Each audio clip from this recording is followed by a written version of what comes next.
welcome to the Data Engineering Podcast, the show about modern data management. When you're ready to build your next pipeline or want to test out the project you hear about on the show, you'll need somewhere to deploy it, so check out our friends at Linode. With 200 gigabit private networking, scalable shared block storage, and a 40 gigabit public network, you've got everything you need to run a fast, reliable, and bulletproof data platform.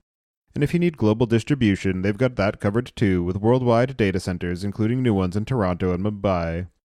And for your machine learning workloads, they just announced dedicated CPU instances to ensure that you get the performance that you need.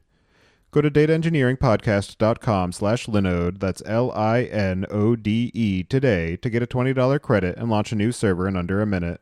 And don't forget to thank them for their continued support of the show. And managing and auditing access to all of those servers and databases that you're running is a problem that grows in difficulty alongside the growth of your teams. If you're tired of wasting your time cobbling together scripts and workarounds to give your developers, data scientists, and managers the permissions that they need, then it's time to talk to our friends at StrongDM. They have built an easy-to-use platform that lets you leverage your company's single sign-on for your data. Go to dataengineeringpodcast.com/StrongDM today to find out how you can simplify your systems. And Alluxio is an open-source, distributed data orchestration layer that makes it easier to scale your compute and your storage independently. By transparently pulling data from underlying silos, Alluxio unlocks the value of your data and allows for modern, computation-intensive workloads to become truly elastic and flexible for the cloud. With Alluxio, companies like Barclays, JD.com, Tencent, and 2 Sigma can manage data efficiently, accelerate business analytics, and ease the adoption of any cloud. Go to dataengineeringpodcast.com/Alluxio today to learn more and thank them for their support. And you listen to this show to learn and stay up to date with what's happening in databases, streaming platforms, big data, and everything else you need to know about modern data management. For even more opportunities to meet, listen, and learn from your peers, you don't want to miss out on this year's conference season. We have partnered with organizations such as O'Reilly Media, Dataversity, and the Open Data Science Conference. Go to dataengineeringpodcast.com/conferences to learn more and take advantage of our partner discounts when you register. And to help other people find the show, please leave a review on iTunes and tell your friends and coworkers. Your host is Tobias Macy, and today I'm interviewing Raghu Murthy about DataCoral, a platform that offers a fully managed and secure stack in your own cloud that delivers data to where you need it. So Raghu, could you start by introducing yourself? Absolutely. Thanks, Tobias. As I mentioned, my name is Raghu Murthy. I've been an engineer most of my career, working on kind of big data processing systems before it was called big data. I worked at companies like Yahoo. This was back in the day in the year 2000 when they were having to process tens of terabytes of data, and there's not that many systems that could handle that kind of stuff. So we had to build a bunch of stuff in-house. And a similar theme has kind of followed me through the years, where in 2008, I joined Facebook, where again, their data volumes were going pretty quickly. And we ended up in a situation where we had to build quite a lot of systems ourselves. And as part of that, I ended up working on Hive, Apache Hive, which you're probably familiar with. We built it and open sourced it. And over a 5-year period, ended up working on the data infrastructure stack at Facebook, where we grew from like a 50 terabyte single Hadoop cluster to about 200 odd petabytes of data across multiple data centers. And through those years, I worked on pretty much every layer of the data infrastructure stack, starting from like an auto instrumentation library called Nectar, which would get data into Hive, and an orchestration layer on top, so that when people are trying to build pipelines, and these would turn into thousands or even millions of jobs a day, like they needed an orchestration system. So I built that. And then finally ended up working on a project to actually make the Facebook data infrastructure stack to become multi-tenant and multi-data center.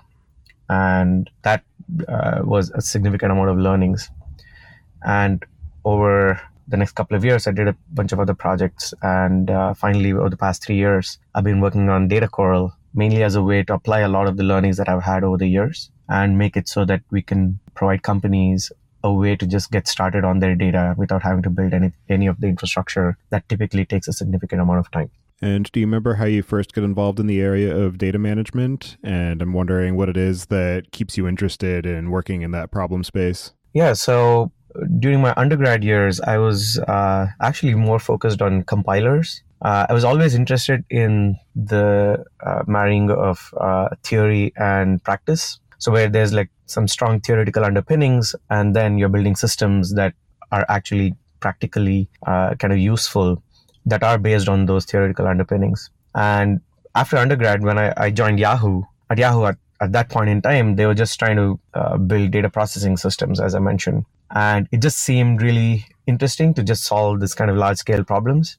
But then I also started reading a bunch of papers and stuff, that there's plenty of theoretical underpinnings, starting from like the relational algebra all the way to all of the kinds of database optimizations and things like that has had like many decades of research. And that is what kind of keeps me going, where as kind of the compute landscape changes, like going from kind of single machines to multiple machines to now serverless, what exactly are the trade-offs that you have to make those same kind of with the same theoretical underpinnings, but then the system is completely new. So even in my grad school, I worked on a system called Trio. This was at Stanford, where we removed kind of one assumption about databases, which is that the data in the database may not be 100% right. So if you have confidence levels introduced to every single data item, how exactly do your query engine change? So this has been kind of ongoing for many years now. And right now, the way I'm looking at it is we have changed the compute layer, or we have leveraged the compute layer, which is completely serverless. Now, what can you build around this kind of compute layer so that you can provide a lot more visibility into how the data is flowing through these systems, rather than just giving you the answer? I mean, there's plenty of systems that just give you the answer if you run a query on them. But then if you have a bunch of standing queries, there's not that many systems that give you metadata about what the data quality is or what the data freshness is, because most of the systems are just still focused on providing the actual answers about the answers of the data itself. So it's been like close to 2 decades now, and it's still super fascinating, because every time we are finding that there are new problems to kind of go after. There's kind of new things around data processing, which is now around kind of model building. So in my kind of systems mind, it is like, well, you're doing data transformation. So now how exactly do you orchestrate them? How do you make sure that the processing itself is scalable? So that's kind of the way that I've been operating. In some manners, it might seem like, okay, you're a hammer and everything starts looking like a nail. But so far, it's kind of kept me going in terms of solving practical problems through this kind of thinking as well. And so can you give a bit of an explanation of what it is that you've built at DataCoral and your initial motivation for starting the company? Absolutely. So about 3.5 years ago, I was an EIR at this VC firm called Social Capital, trying to figure out what I was going to do next. And as part of that process, over a 3 or 4 month period, I ended up talking to a lot of companies, their portfolio companies that would come to pitch them and so on, about their data infrastructure. So a lot of these companies have a ton of data. It's sitting in many different places, and they're all typically looking to either hire people to build the systems out, or at least looking for systems that might solve their problem for them. And every single company that I talked to, it seemed like the problem was fairly undifferentiated company to company. You're basically wanting to collect data from different places, organize that data in like a query engine or like a data warehouse, depending on whatever your workload was, and then actually leverage the insights as such that might have been generated back out into applications, so that either you build out applications or you change the business processes of the company. So when I was talking to each of these companies, what I realized was that there are a lot of vendors. I mean, there's a lot of companies that offer kind of different slivers of functionality, but even putting them together, even if you decided, okay, I'm not going to build it myself, even then, in order to put these things together, you'd still have to have some expertise. You would need to know what it means to bring together a couple of services that did ingest and put them together with, like, let's say, an orchestration layer that then allowed you to transform the data. And there didn't seem to be like a common thread that could provide very clear visibility into data quality and data freshness. And I kind of talk about it as kind of this impedance mismatch between systems, where when you're trying to build end-to-end data flows, at some point there is a cron job or something that runs at a schedule, assuming that all the data that is needed for that particular processing step already exists. And invariably, something or the other goes wrong upstream, and there's no clear way to communicate it. And this is where a lot of the challenges end up happening when you just set something up. And also, like an ongoing basis, you try to change the business logic of some part of your data flow. You don't really have a good sense of what else downstream might fail. So I started kind of looking at all the services that were out there and all the systems that were out there, open source and so on, and realized that the amount of technical expertise that was needed to put them together was actually fairly high. And to top that, especially if you use like SaaS services, companies had to, in some sense, give up control over their data, right? So they would be able to get the analysis or whatever else that these SaaS tools provided, but then the company's kind of business data or data that they could deem kind of really private and sensitive, they would have to send it through these SaaS tools before they could get value out of that data. And a lot of companies wouldn't do that. Instead, they would have to build something that was homegrown. So this combination of there's way too much choice, and a lot of those choices result in kind of security kind of compromises, if you will, or data privacy compromises. And then around that time, it was also that, the clouds were taking over, right? So I think 2015 was the time when more than 50% of new infrastructure spend was going into the cloud. So I started kind of pulling the thread on what does it mean to build a cloud native end-to-end data flow as a service, or like data platform as a service. And again, there are companies that did that too, and they all claim to be kind of auto-scaling and all of that stuff. But once you look under the hood of these companies, these specific vendors that offer data platforms as a service, or they call themselves serverless, a lot of them were, in some sense, building out clusters themselves, managing those clusters, but then giving a serverless kind of interface to their customers. But internally, they were having to manage clusters. They were having to grow these clusters, shrink them, mostly grow if they're overall growing, map customers to these clusters so that like you couldn't have like one giant cluster of like Spark or Kafka or something like that you would use to kind of bring in the data or manage the data. Instead, you'd have these handful of clusters that these companies, these vendors would manage, and then they would map these customers to clusters.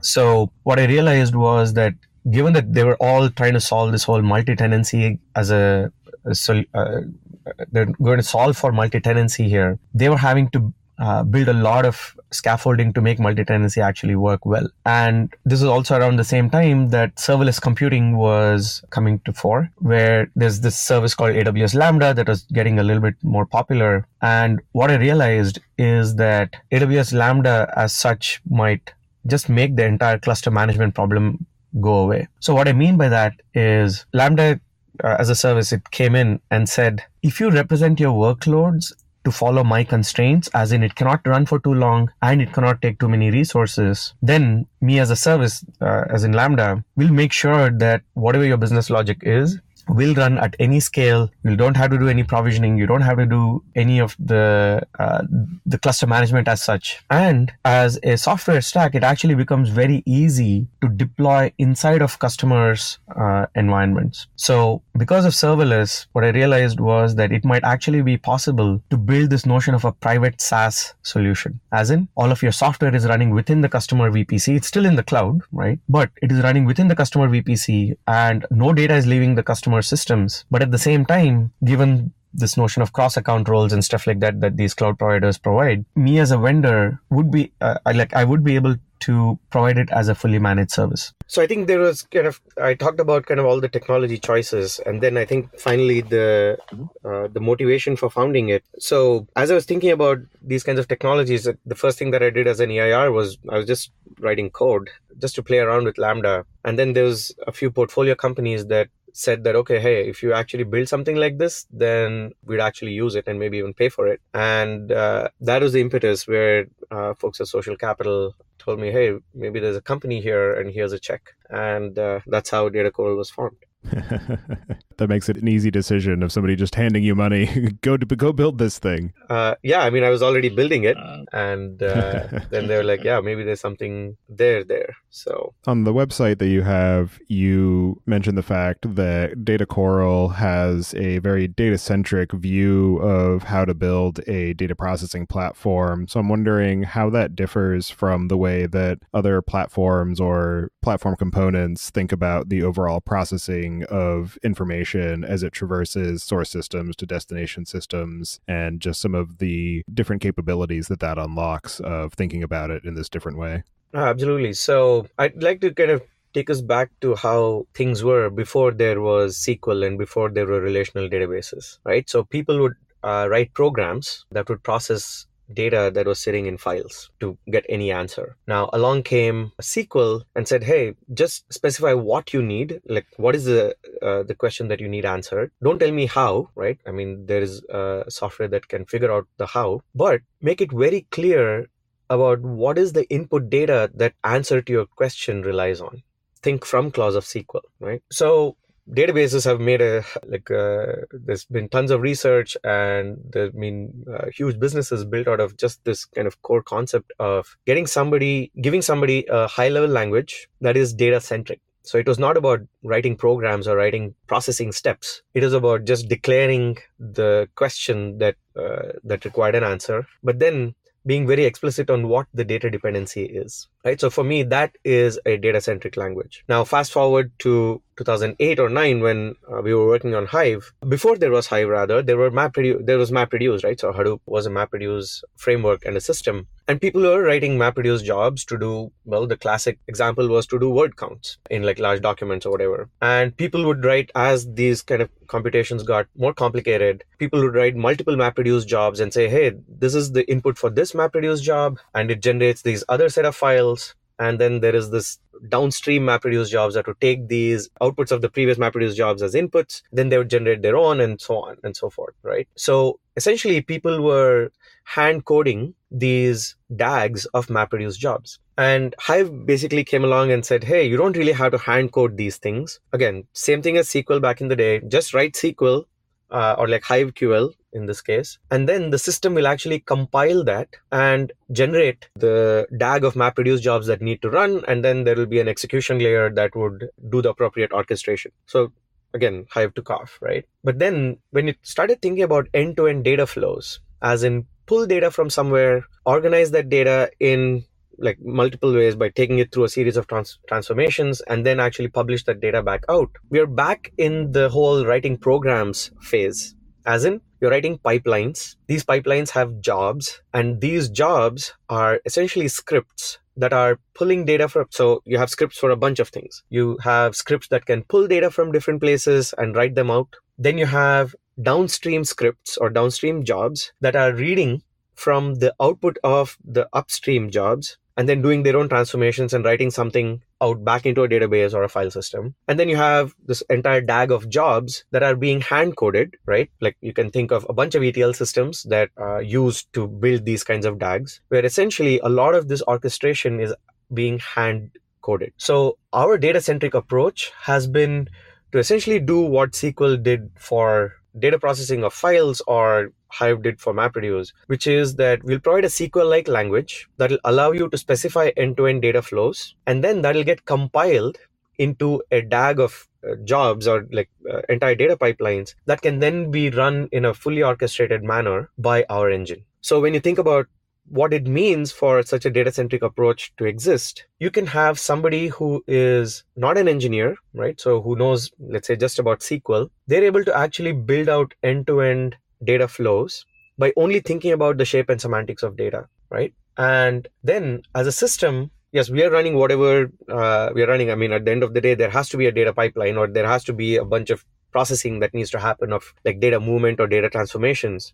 But all of that is hidden to the user. But what the user does get back is full visibility into the freshness and the integrity or the quality of the data. So one of the big challenges that happen when you have these data pipelines, that like when you have these scripts, and inside of those scripts, you're probably running SQL queries for the most part if you're not actually moving data around. You find that the data dependencies are actually hidden inside of these scripts. So you're having to explicitly hand code the job and task dependencies to match the data dependencies that exist. Does that make sense? Yes. What we are saying is, hey, don't worry about the jobs and tasks. That is, in some sense, the physical plan of your data flow. just like how there is like a physical plan for a query in a database, instead of hand coding these physical plans, they'll get generated, right? So that is how we believe that we are essentially moving people up the stack, if you will, of just thinking in terms of the shape and semantics of data instead of any of the underlying systems, any of the scripting as such, or any of the hand orchestration that ends up happening. So in our mind, this is like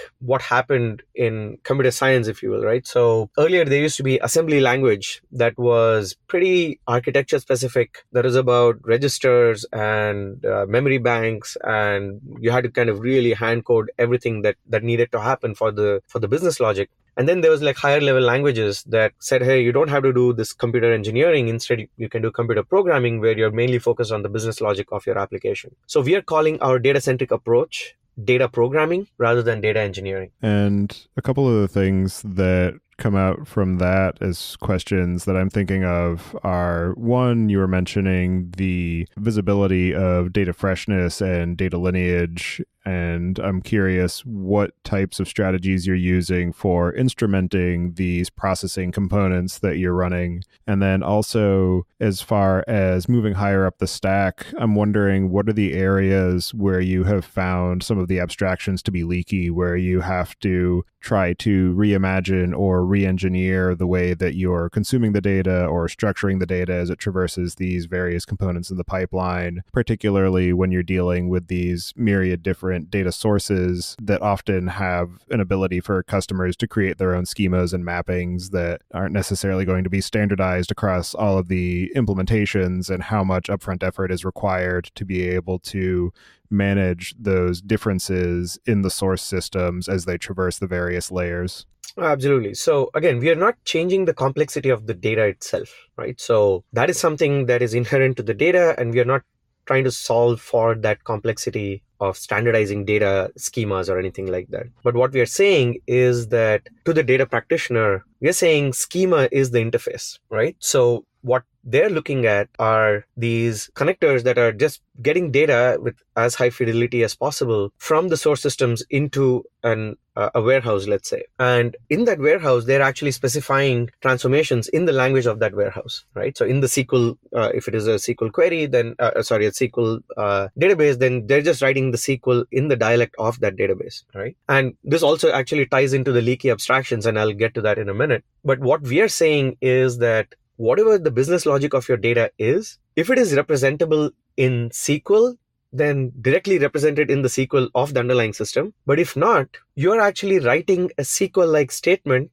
that says, hey, insert into this schema in this analytics warehouse from Salesforce connection parameters, right? So now when you think about extracting data provenance or extracting essentially data provenance, it is literally coded up in the SQL-like statements that people are writing to specify their end-to-end flows. It's just that we parse it and compile it, and we infer what the data dependencies are, simplistically speaking, by just looking at the from clauses of each of these statements that get written. So that's how we are able to extract the data provenance statically, right? We don't have to really instrument anything, because people are literally telling us, hey, this processing step depends on this data, or like this particular transformations depends on this data, because that's in the from clause. And you can kind of imagine, we have not yet kind of published out a spec for our language, but you can kind of imagine that even if it is like complicated processing, like let's say model building or something that is not representable in SQL, we have modeled that as a user-defined table generating function, right?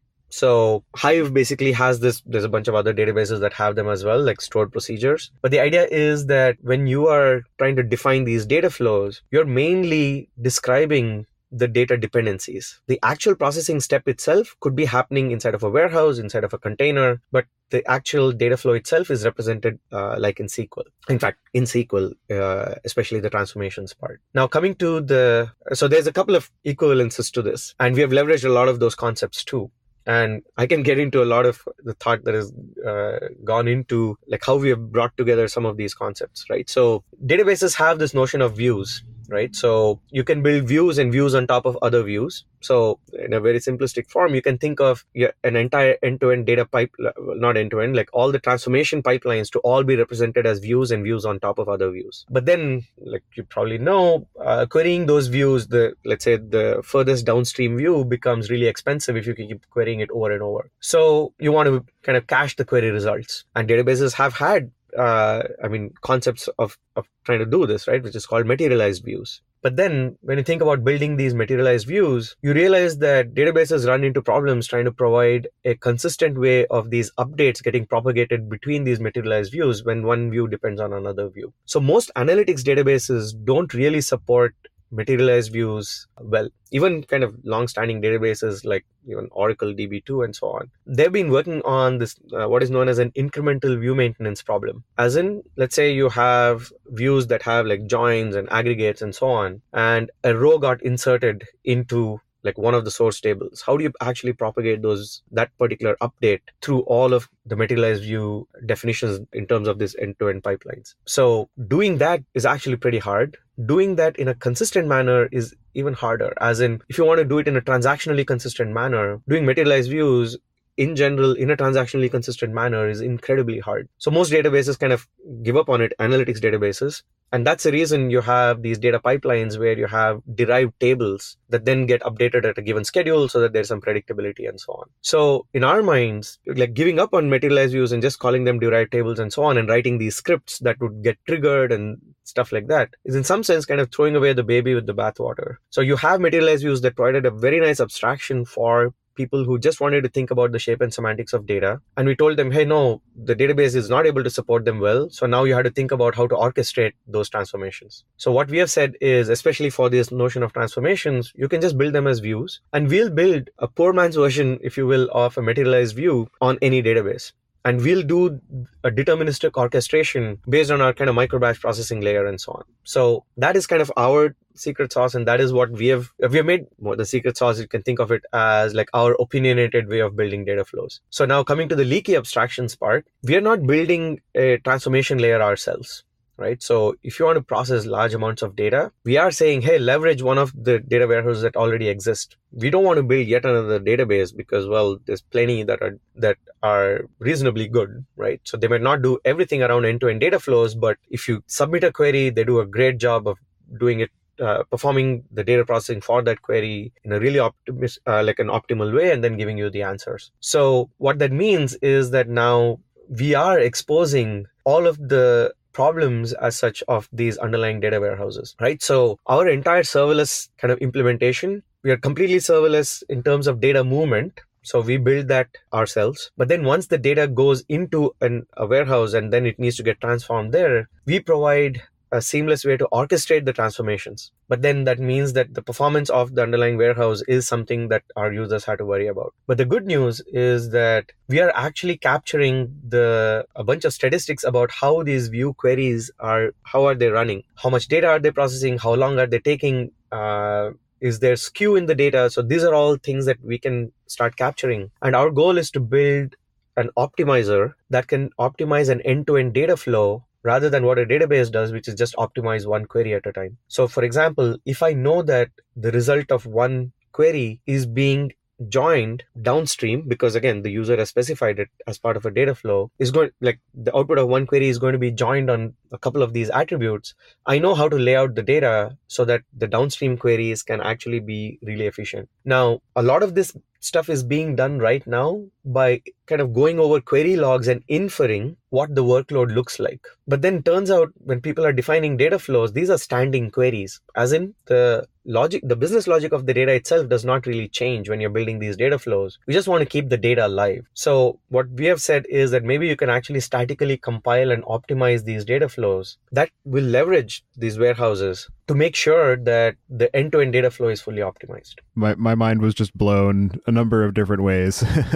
I especially like the way that you're thinking about the idea of select from Salesforce into your data warehouse and then just letting the rest of the processing happen under the covers without having that be the primary concern of somebody working at the data engineering layer. Because as you were saying, that's where a lot of wasted time and energy goes into when really it's just plumbing And the primary concern is just getting your data from one place to the other and being able to do something with it. So one of the things that I'm particularly interested in is the underlying architecture of the system that you've built in order to be able to compile this higher level query language into those different processing steps. And I know that one of the pieces is this concept of a slice that you have as far as a microservice for managing those different portions of the processing pipelines. I'm wondering if you can just talk through the overall systems architecture and some of the ways that it has evolved since you first began working on it. Yeah, so when I first began working on it, my goal was to just try to pull the thread on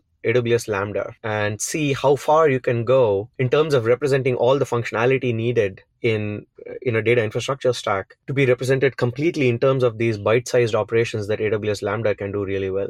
And turns out you can do quite a lot. So when you think about data infrastructure in general, you're thinking about three different pieces of functionality. One is collecting data from different places. So you might have data coming in as event streams, data sitting in databases, like your production databases, like Postgres, MySQL, Oracle, whatever else, from which you want to pull data so that you can analyze it. Or you have a huge amount of applications that you're using as a business where your business data is sitting inside of those applications. So these are all your SaaS tools that you end up using. And getting data, like centralizing data from all of them, in some sense is kind of massively parallelizable, if you will, like, because especially if you're thinking about just pulling data with high fidelity, right? You're not trying to do any transformations as such. So that was the first kind of step that I took. And then what I realized is that you have to actually package a lot of resources, not just the Lambda function, but like the roles, the permissions, the orchestration layer, where how do you do kind of configuration management? How do you do state management? How do you build out the orchestration layer? And how do you provide visibility? So all of these things put together, like all of the software that we put together, we wanted to make it kind of one microservice. And we made that one deployable unit.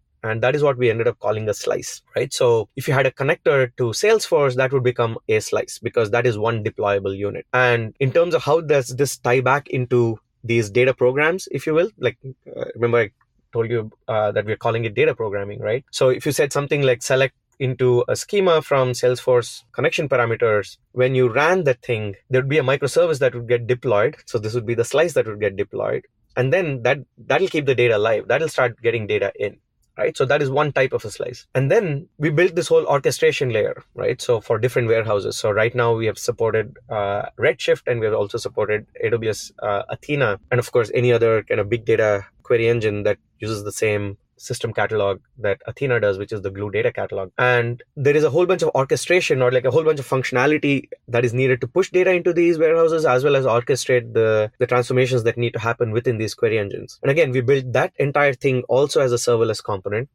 And we also called that a slice because, again, we are reusing a ton of that code. So now you can think of a driver for one of these warehouses to also be a slice. So when somebody says, hey, I want to use Redshift, then there is a slice that gets deployed which says, okay, now I know that all of the collect slices will now be able to write to Redshift.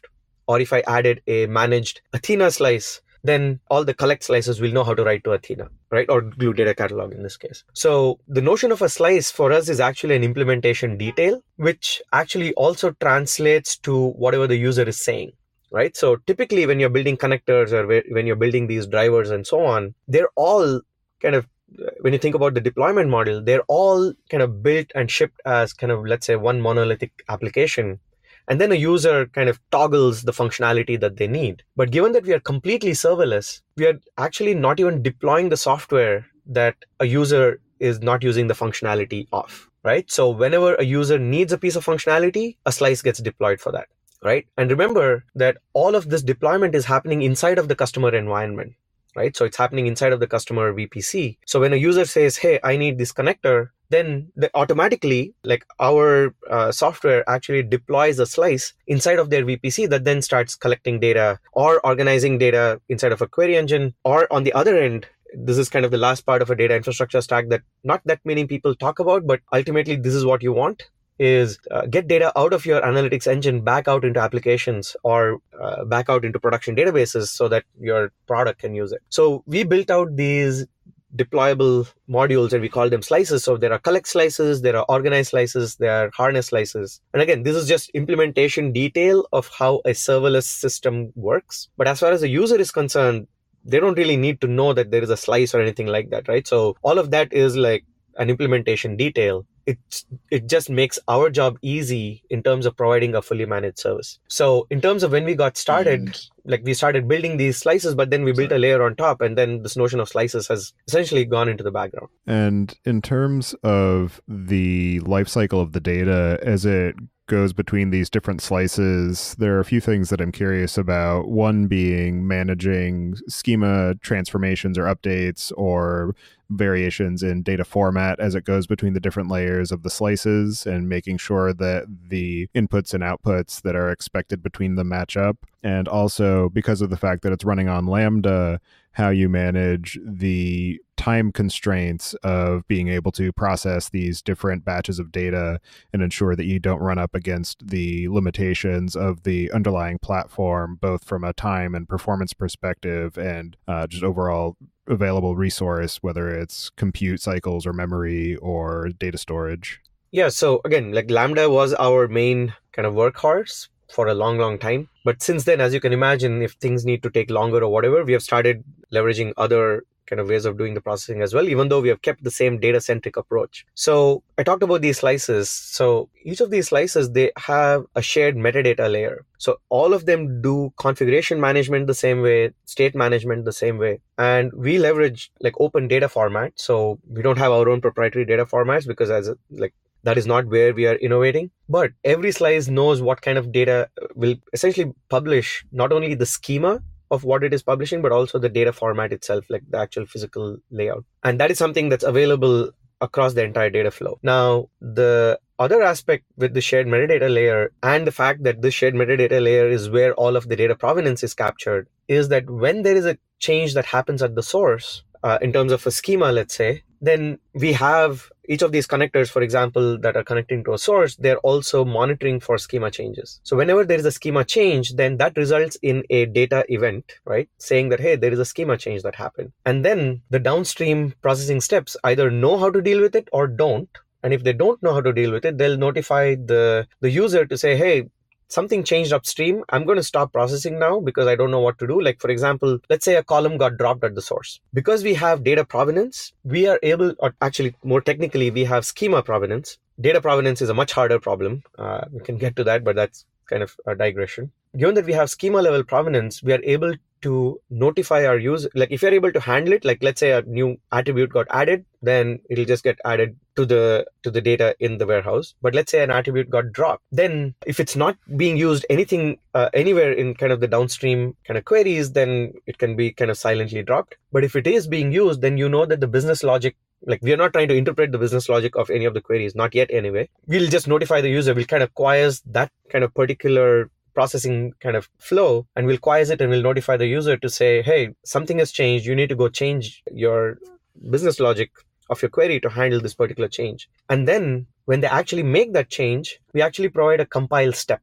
So what that means is, let's say they changed a query and they also dropped an attribute, right, in that query because the table in the from clause had dropped an attribute. Now, how do you make sure that something downstream does not fail? Right. So this is actually a pretty big problem when you're building these data pipelines where there's a bunch of scripts. So what our compile step does is, in some sense, it makes it so that these data programs are typed, right? They're actually fairly strongly typed around schema. So you can think of view definitions as a function signature, right? So think like whatever is in the output, the schema of the view is the signature of that view, right? So then, given that we know all the downstream queries, you can think of them as all call sites of this function, right? So our compile step basically says, hey, these are all of these downstream queries that will get affected. And as a user, you can either say, hey, I know how to change it. I mean, this is similar to how you do programming, right? The computer programming. You change the function signature, you go change all the call sites. Otherwise, the compiler, like at least when you program in compiled languages, you compile it and then you have to go change all the call sites. And that forms a consistent update to your entire code base. So what we have done is we have taken that exact same thing and said, okay, now instead of doing just one update to your business logic, you need to create an update set. And that update set should be a consistent update to your entire data flow. And it's not just kind of one thread of a data flow, it's the entire DAG. And we make a consistent update to the data flow at the right time.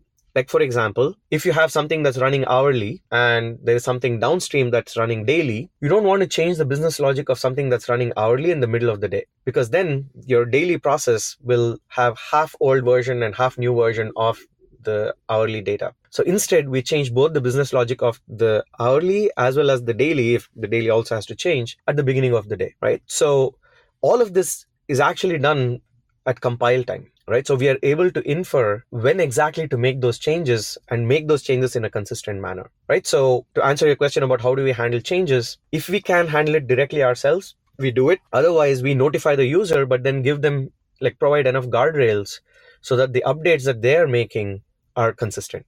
And so, in terms of the overall experience and life cycle of a customer who's onboarding onto DataCoral, I'm curious what the process looks like, both for greenfield projects and for customers that have an existing data platform that want to start converting over to using DataCoral for the majority of their processing. So, given our kind of microservices-based architecture, we can actually live alongside whatever else a customer might have. In fact, that's in our name, Coral, because it can grow on top of anything. So whether it is kind of brownfield or greenfield, we can start off with whatever the customer might need, right? So if they just want a bunch of connectors because they want to pull data from different sources and they don't have the resources to actually build out those connectors, we can just provide those connectors. And if they want us to provide a managed warehouse, we can do that as well. And in some cases, what ends up happening is people start off with some of these connectors to ingest data. Then they see that they get this kind of full power of materialized view. So then they started using that. And then finally, kind of in the fullness of time, they're able to actually use us for end-to-end data flows. And again, as I said, we can live alongside whatever might happen, whatever they might have. The only part that we are working on and we work with our customers on as well is this whole notion of noisy neighbor problems, and especially in data warehouses that are not serverless themselves. Like if they have a bunch of workloads that are resulting in a lot of load in the underlying warehouse, and then our software also has to run queries on the warehouse at around the same time, then we run into some scalability challenges and so on. And we work with our customers to make sure that there's enough capacity and so on. So we have had both cases. We have been the very first data infrastructure stack. People have come to us, small companies, where they said, hey, we are thinking about building out a data warehouse. We don't know where to start.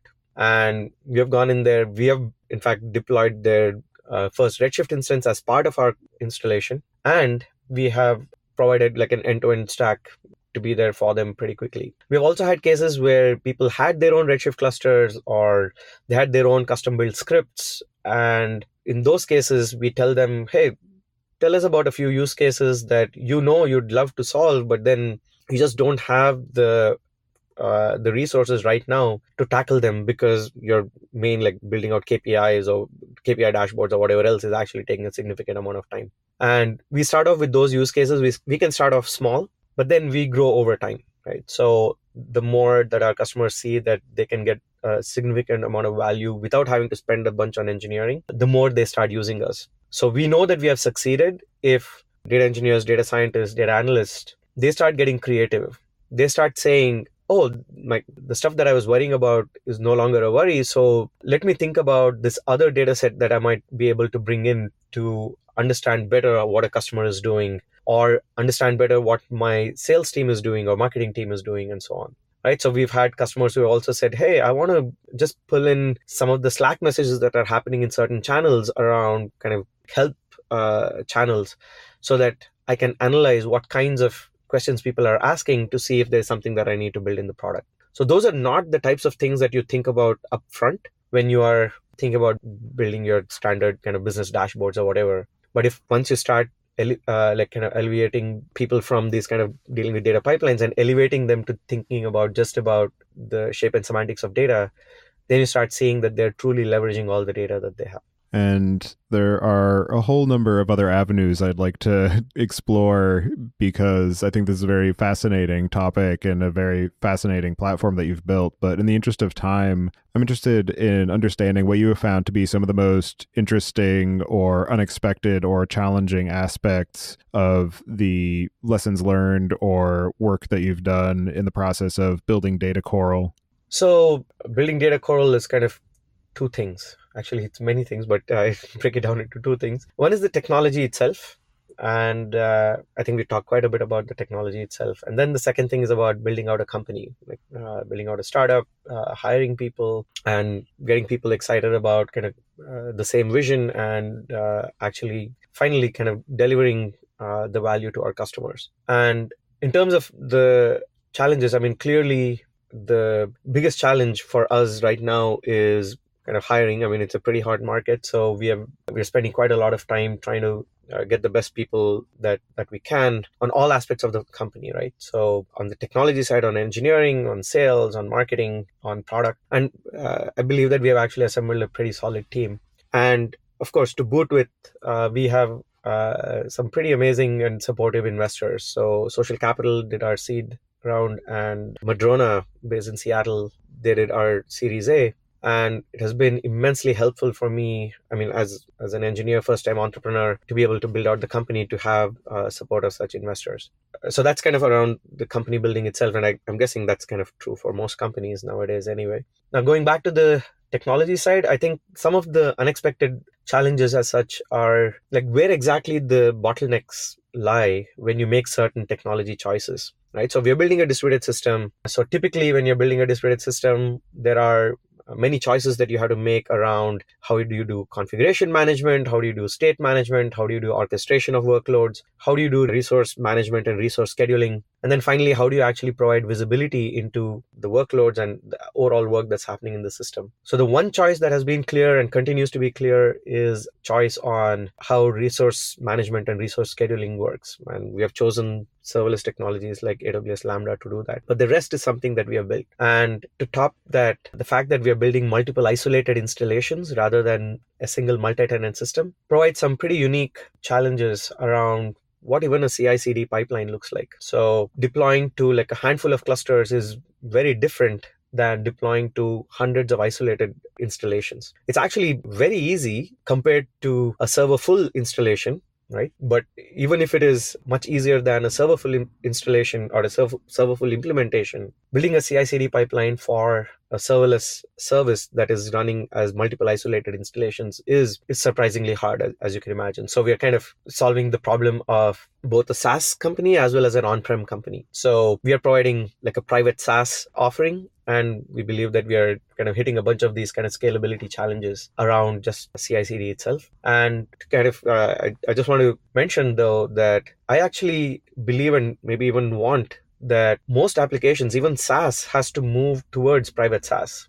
So why is it that my company's data is actually sitting in some other company's systems? So as kind of the data privacy kind of concerns grow, I do believe that this whole model of deploying software inside of the customer VPC for not just infrastructure, but even applications should become a thing. And yeah, so we are on track for that. But as you can imagine, like just the practicality of both building a business as well as building out the technology and deploying it, there's plenty of challenges there. And just briefly, DataCoral definitely seems like a very useful and flexible platform, but what are the cases where it's the wrong choice and somebody should start thinking about something along a different avenue? Yeah, so we have built a pretty opinionated kind of data flow kind of platform, right? So what we have said is that we'll be doing micro batch processing. So that by definition kind of makes any real-time applications or any requirements where your data latencies need to be in like seconds or like sub-seconds. So we are not at all a good choice for that. And we are yet to build a lot of stuff. I mean, we have plans to build things around kind of model building and stuff like that, but we are not yet there. So again, those are places where we recommend our customers look elsewhere. But in terms of kind of building these near real time or like minutes latencies or hour latency data flows without really having to hand code any of these pipelines, those are things that we believe that we can do a pretty good job of. And is there anything that you have planned for the near to medium future of DataCoral, both from a technical and business perspective, that you'd like to share before we start to close out the show? Yeah, absolutely. I mean, on the technology side, I mean, there's more connectors to be built always. There are a couple of drivers that we are excited about working on for the analytics engines. One is Snowflake, the other is Databricks Delta. And in terms of the machine learning kind of side of things to try and support that, we are looking at SageMaker as another kind of system to integrate with. And then on the business side, we are, of course, trying to grow the business. We have a bunch of customers, and we are talking to a bunch of other companies as well who could become our customers. So our goal as a venture-backed company, as you can imagine, we raised our Series A about 6 months ago. We'll probably be raising again in like the middle of next year, let's say. So we are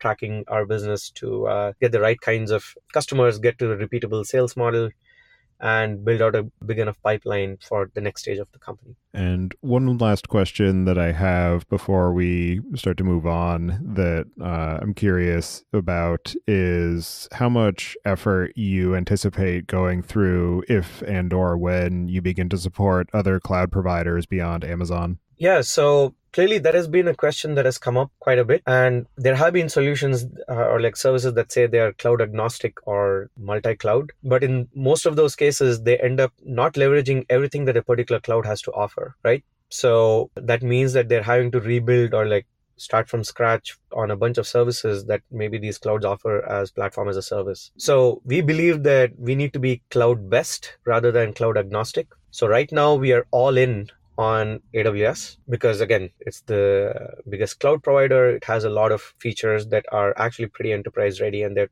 pretty solid. But the concepts remain the same, right? So the high level language, the way to build things in a serverless manner, all of that, I mean, conceptually, they're pretty much the same. So when we take on the next cloud, like an Azure or GCP, we will actually leverage a bunch of the same concepts. I mean, they're exactly the same, really. But in terms of leveraging the specific cloud, we'll look very closely at what the cloud has to offer so that the interface we provide to our customer is the same, which is make the shape and semantics of data front and center. But then the rest, we will actually really invest in that cloud to truly leverage everything that the cloud has to offer. So the simple economic reason is that if a cloud provider has like a 50 or 100% team building out a PaaS service that you can use, then why not actually use it? Just because another cloud does not provide it does not mean that in that cloud, that is not the right way to do things. All right. And are there any other aspects of the work that you're doing at DataCoral or any of the other topics that we discussed today that you think we should discuss further before we start to close out the show? Yeah, absolutely. I think what will be really interesting for me to understand, I guess, from your audience is, do they find that these kinds of abstractions that we're talking about actually making sense? And of course, like until about 6 months ago, we were in stealth. And since then, we have not really talked that much about ourselves. That is going to change. I guess doing this podcast itself is a good first step. And yeah, so our belief is that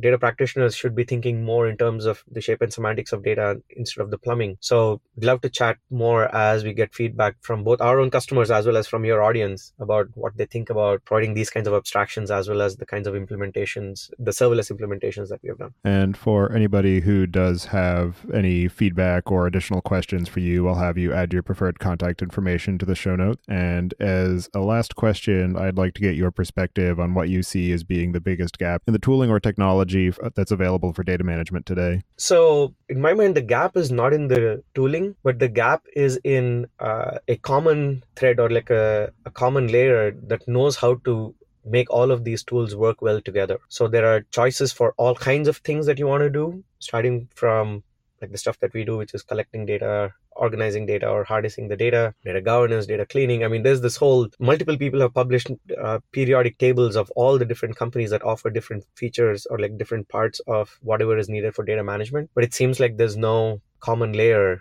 that somebody can look at and say, okay, now this is what data management actually means, and this is how data is flowing, this is what the data quality is, and so on. So at the risk of adding one more piece to the noise, what we have said is that we want to be that layer, but we are really far from actually accomplishing that goal. All right. Well, thank you very much for taking the time today to talk about the work that you're doing at DataCoral. It's definitely a very fascinating platform, and there are a number of ideas that you've incorporated into it that I think bear further exploration. So thank you very much for that, and I hope you enjoy the rest of your day. Yeah, thank you so much.